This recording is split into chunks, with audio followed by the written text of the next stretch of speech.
Hello दोस्तों, आप लोग कैसे हैं। आज एक हम ऐसे टॉपिक की बात करेंगे जिसमें लगभग 99% बच्चे गलत करते ही करते हैं। आज उस टॉपिक को कवर करेंगे। कवर हम रिलेशन एंड फंक्शन का करेंगे, जिसका फॉर्मूला डायरेक्ट क्वेश्चन आता है और इसका क्वेश्चन लगभग इजीली होता है, बहुत मुश्किल नहीं होता है। लेकिन फिर भी बच्चे गलत करके आते हैं। आज इसके बारे में डिस्कशन करेंगे। जैसे मैंने एक एग्जांपल लिखा है, सेट ये 1 2 3 4। इसमें बताना है कि नंबर ऑफ रिफ्लेक्सिव कितना होगा, नंबर ऑफ बाइनरी ऑपरेशन कितना होगा, नंबर ऑफ कॉम्पिटेटिव कितना होगा। चलिए इसको बताते हैं। तो बताने से पहले एक इन्फॉर्मेशन, जितने भी स्टूडेंट हैं देख भी रहे हैं, उनको मैं ये कहूँगा कि ये ज़्यादा से ज़्यादा शेयर करें और बच्चों को भी पहुँचाएं ताकि उनको भी बेनिफिट होगा हो। तो चलो वीडियो स्टार्ट करने से पहले अगर पसंद आए please like share and subscribe जरूर करना। अब इसका फॉर्मूला बताते हैं। जैसे ए 1 2 3 4 है तो नंबर ऑफ रिफ्लेक्सिव का फॉर्मूला होता है 2 पे पावर एन एन माइनस 1 होता है। ऐसे ही नंबर ऑफ बाइनरी ऑपरेशन का फॉर्मूला होता है एन पे पावर एन स्क्वायर होता है। कम्यूटेटिव का होता है एन एन प्लस 1/2 होता है। अब एक एग्जांपल हमने लिखा है, एन ए में कितना है 4 एलिमेंट है, तो रिफ्लेक्सिव में करेंगे तो कितना होगा 2 पे पावर 4 4 माइनस 1। आप सॉल्व करिए तो 2 पे पावर 12 हो जाए। अगर किसी सेट में 4 एलिमेंट है तो उसमें नंबर ऑफ रिफ्लेक्सिव कितना हो जाएगा 2 पे पावर 12 हो जाएगा। नंबर ऑफ बाइनरी निकालना हो तो सिंपल, कितने एलिमेंट है 4 4 का होल स्क्वायर, तो ये कितना हो जाएगा 4 पे पावर 16 हो जाएगा। नंबर ऑफ कॉम्पिटेटिव निकालना है तो एन की जगह 4 रखिए यहाँ पे, 4 एन प्लस 1 कितना है 5 डिवाइड बाई 2 कैंसिल 2, तो ये कितना हो जाएगा नंबर ऑफ कॉम्पिटेटिव कितना हो जाएगा 10 हो जाएगा। तो ये कुछ बेसिक रिलेशन का रहा। अब फंक्शन का क्वेश्चन करते हैं, फंक्शन में हम कैसे काम करेंगे। ठीक है, चलिए ये रिलेशन एंड फंक्शन, रिलेशन का था, अब फंक्शन का बताते हैं। जैसे सपोज करिए एफ ए टू बी हम लिख ले रहे हैं। ठीक है, एग्जांपल दैट ए में m एलिमेंट है, बी में n एलिमेंट है।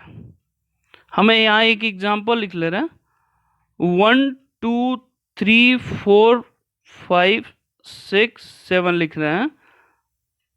ठीक है, और बी में कोई एलिमेंट हम ले ले रहे हैं 2 3 4 5 6 ले ले रहे हैं। ठीक है, अब यहाँ पूछे कि टोटल नंबर ऑफ फंक्शन कितना होंगे, तो फंक्शन का फॉर्मूला होता है, ये याद रखिएगा, n टू पावर m होता है। ठीक है, टोटल नंबर ऑफ फंक्शन। यहाँ एग्जांपल दे रखे तो a में कितना है 7 एलिमेंट है, b में कितना है 5 एलिमेंट, तो टोटल फंक्शन कितना हो जाएगा आप देखेंगे 5 power 7 is the right answer. अब यहीं पे एक क्वेश्चन पूछे, एक और क्वेश्चन इसी में पूछ दे कि नंबर ऑफ 1 1 कितने होंगे। तो 1 1 के दो केसेस होते हैं, ये ध्यान रखिएगा। 1 1 के दो केसेस होंगे। पहला केसेस कि n की जो वैल्यू है अगर m से छोटी हो जा रही है, n की वैल्यू अगर m से छोटी हो जा रही है, मतलब ये छोटी हो जाएगी, b की वाली सेट m से छोटी हो जा रही है, तो यहाँ 1 1 की वैल्यू 0 हो जाएगी। दूसरा जो केसेस है, ठीक है, n अगर m से ग्रेटर है तो 1 1 का फॉर्मूला होगा n p m होगा। तो यहां रखिए, जैसे एक एग्जांपल हमने लिखा है a और b लिखा है। ठीक है, तो अब b में सेट कम है और a में ज्यादा है, तो यहां पे क्या हो जाएगा 1 1 हमारा 0 हो जाएगा। अनदर कोई एग्जांपल लेंगे जिसमें b 7 होता, a छोटा होता। अगर इसी फंक्शन को हम ऐसे बताते b टू a लेते तो यहाँ पे 1 1 कितना हो जाएगा 7p5 हो जाता। क्लियर हुआ कि किसी को कोई डाउट है इसमें, तो ये नंबर ऑफ 1 1 हो जाएगा। क्लियर है सबको। अब इसी तरह का क्वेश्चन एक और थर्ड पार्ट इसमें इसी क्वेश्चन में पूछा जा सकता है। एफ ए टू बी कोई फंक्शन है तो इसमें ये पूछ सकता है कि मेनी 1 1 कितना होता है, मेनी 1 1 फंक्शन कितना होगा अगर कोई सेट हो। तो अगर इसमें m एलिमेंट है, इसमें n एलिमेंट है, मेनी वन वन फंक्शन पूछे हैं, तो आप याद रखिएगा टोटल फंक्शन मैंने ये होता है माइनस वन वन फंक्शन अगर माइनस कर दें तो मेनी वन वन फंक्शन हो जाएगा। जैसे कि एक एग्जांपल देख लीजिए, अगर a हमारा कोई सेट है 1 3 5 7 9 है और b कोई एलिमेंट है हमारा a e i o u है, तो टोटल फंक्शन कितना आ जाएगा, यहाँ 5 है, 5 पर 5 हो गया, माइनस अगर मेनी वन वन अगर निकालना है तो मेनी 5 पर 5 फिर 5p5 हो गया। ये हमारा मेनी वन वन का एग्जाम्पल हो गया। क्लियर है? अब देखते हैं ऑन टू का। ऑन टू का अब बताते हैं, ये आप फॉर्मूला नोट कर लेना अच्छे से, और नहीं समझ में आया फिर आप कमेंट में करके बता सकते हो कि सर समझ में नहीं है, फिर इसका बता दूंगा मैं। ठीक है, अब इसी तरह का क्वेश्चन अगर ऑन टू में है तो फिर कैसे करेंगे, ये चीज़ें ध्यान रखिएगा। अगर मान लीजिए सपोज करिए कोई फंक्शन है हमारा a टू b है, a टू b है, a में हमारा m एलिमेंट है और b में हमारा n एलिमेंट है, तो ऑन टू की बात कर रहा हूँ, ऑन टू कितना होगा ये चीज़ें ध्यान रखिए। दो केसेस है, पहला केसेस हमारा है अगर n की वैल्यू m से छोटा, अगर n की वैल्यू m से छोटा, नंबर ऑफ सेट में छोटा हो, तो इसका फॉर्मूला ये होता है n पे पावर m, ये टोटल फंक्शन होगा, माइनस nc1 फिर n minus one two power m फिर nc2 n माइनस वन पे पावर n माइनस टू पे पावर m हो जाएगा। तो ये कहाँ तक कम जाएगा, जहाँ तक n हो। जैसे एग्जांपल ले लीजिए, सपोज करिए a में हमारा 5 एलिमेंट है, a में हमारा 5 एलिमेंट है, b में 3 एलिमेंट है, तो सबसे पहले ये कितना हो जाएगा, 3 पे पावर 5 ये फंक्शन हो गया, माइनस अब b हमारा 3 है तो 3c1, अब यहाँ देखिए 5 3 माइनस वन कितना हो जाएगा, 2 पे पावर 5 हो गया। क्लियर है? प्लस यहाँ रखिएगा, एक माइनस होता है एक प्लस होता है, ऐसे सीक्वेंस चलता जाता है। यहाँ 3c2 हो जाएगा, फिर यहाँ देखिए n माइनस टू है तो ये 1 पे पावर कितना हो जाएगा, 5 हो जाएगा। फिर अगेन लेंगे तो निगेटिव हो जाएगा, वहाँ तक लेंगे nc3 तक, ये ना कि पूरे टाइम तक लेंगे, फिर 3c3 फिर n माइनस थ्री 0 हो जाएगा, तो वैसे लिखने की जरूरत नहीं, यहीं तक लेंगे। ये number up to on to होगा जब n की वैल्यू छोटी होगी तो। क्लियर है? पहला केस। दूसरा केस आप याद रखना, अगर n इक्वल टू m हो तो number of on two factorial n होता है। दूसरा केस में ओनली फैक्टोरियल n होगा। क्या होगा? ओनली फैक्टोरियल n होगा। तीसरा पार्ट, अगर सपोज करिए n की वैल्यू m से ग्रेटर हो तो ऑन टू की वैल्यू डायरेक्ट 0 लिखेंगे। n की वैल्यू m से ग्रेटर हो तो डायरेक्ट ऑन टू की वैल्यू क्या होगी, 0 होगी। क्लियर है? सबको समझ में आया? फिर समझाऊं, मतलब n की वैल्यू m से ग्रेटर होगा तो ये 0 होगा। ये ऑन टू फंक्शन के लिए डिस्क्रिप्शन है। क्लियर है सबको? चलिए अब कुछ क्वेश्चन और कुछ फंक्शन करते हैं इस पे। अब सपोज करिए f a टू b कोई फंक्शन है, इसमें m एलिमेंट है, इसमें n एलिमेंट है। हम कोई एक सेट ले रहे हैं, सपोज करिए 1 2 3 4 5 ले रहे हैं, और b कोई एलिमेंट ले रहे हैं 2 3 4 ले रहे हैं।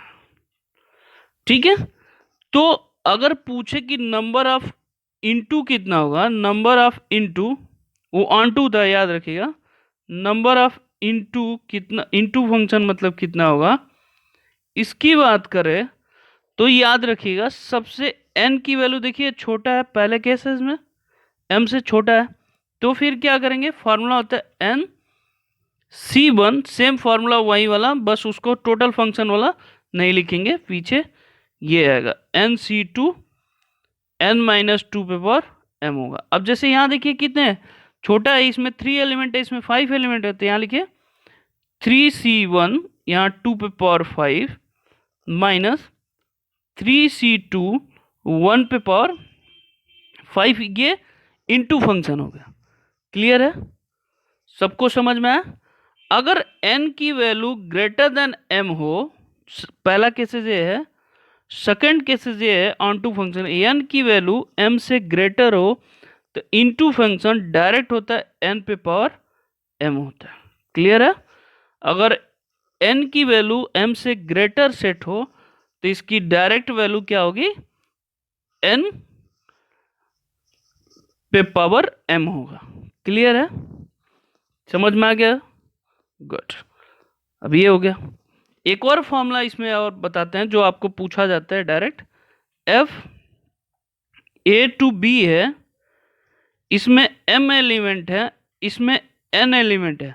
तो बहुत बार पूछा है कि नंबर ऑफ यहाँ पूछा है कांस्टेंट फंक्शन कितना होंगे, कांस्टेंट फंक्शन कितने होंगे, कांस्टेंट फंक्शन कितने होंगे। जैसे सपोज करिए ए सेट कोई दे दीजिए, हमने कोई ए सेट ले लिया, ए सेट कोई ले लीजिए 1 2 3 4 5 ले रहे हैं, 1 2 3 4 ले रहे हैं। अब बी कोई सेट ले रहे हैं 2 3 ले रहे हैं।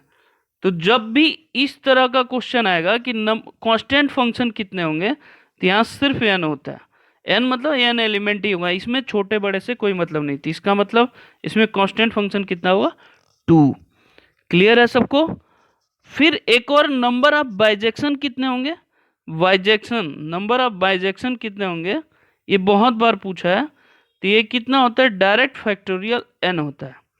ये याद रखिएगा, नंबर ऑफ बाइजेक्शन कितने होते हैं, डायरेक्ट फैक्टोरियल n होता है। इसका मतलब इस एग्जांपल में 2 होगा तो इसकी वैल्यू कितना हो जाएगा, 2 हो जाएगा। Is the right answer. ठीक है, ये रहा आपका नेक्स्ट फॉर्मूला, मतलब इस रिलेशन एंड फंक्शन पे ये रहा। अब एक चीज और फाइंड करते हैं। सपोज करिए हमारा f a में हमारा m एलिमेंट है और b में हमारा n एलिमेंट है, तो नंबर ऑफ रिलेशन कितना होगा, total number of relation, total number of relation कितना होगा, रिलेशन। तो इसका फार्मूला होता है 2 पे पावर m n होता है, 2 पे पावर m n होता है।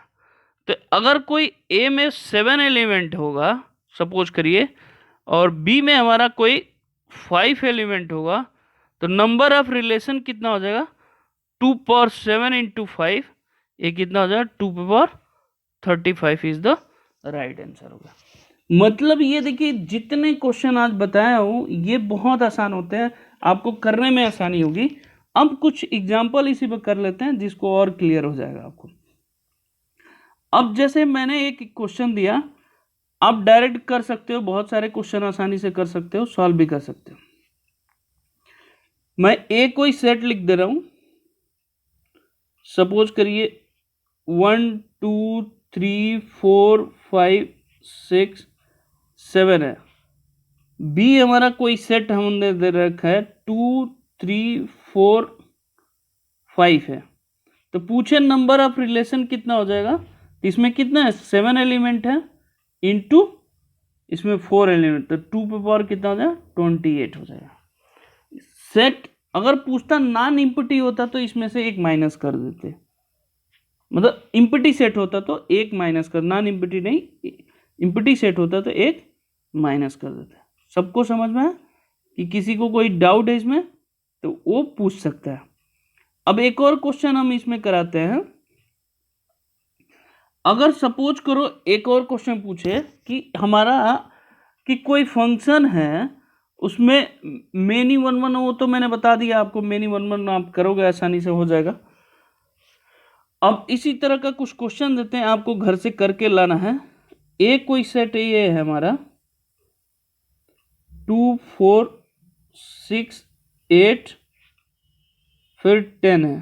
तो इसका पहला पार्ट बताना है आपको कि नंबर ऑफ रिफ्लेक्सिव कितना होगा, लिख लीजिए रिफ्लेक्सिव।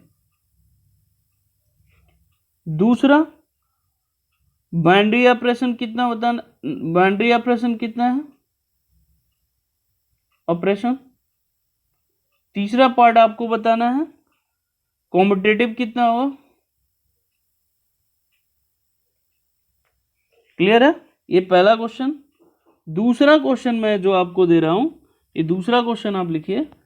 सेकंड क्वेश्चन आपको लिखना है कि एफ ए हमारा यहाँ सेट है 3 4 5 6 टेंस टू, यहाँ 1 5 7 8 है। तो इसमें बताना है 1 1 फंक्शन कितना होगा,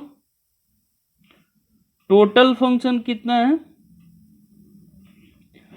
बाइजेक्शन कितना होगा, कांस्टेंट फंक्शन कितना होगा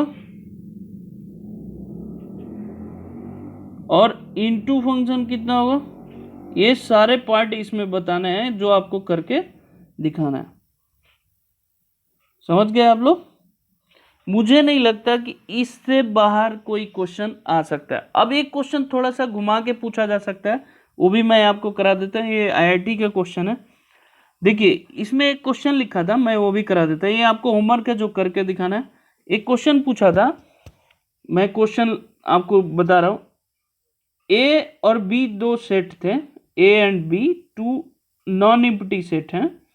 ए में था 7 एलिमेंट है, 7 एलिमेंट। बी में 9 एलिमेंट था, बी में 9 एलिमेंट था। ए में 7, बी में 9 एलिमेंट। दोनों में जो कॉमन एलिमेंट था वो हमारा कॉमन एलिमेंट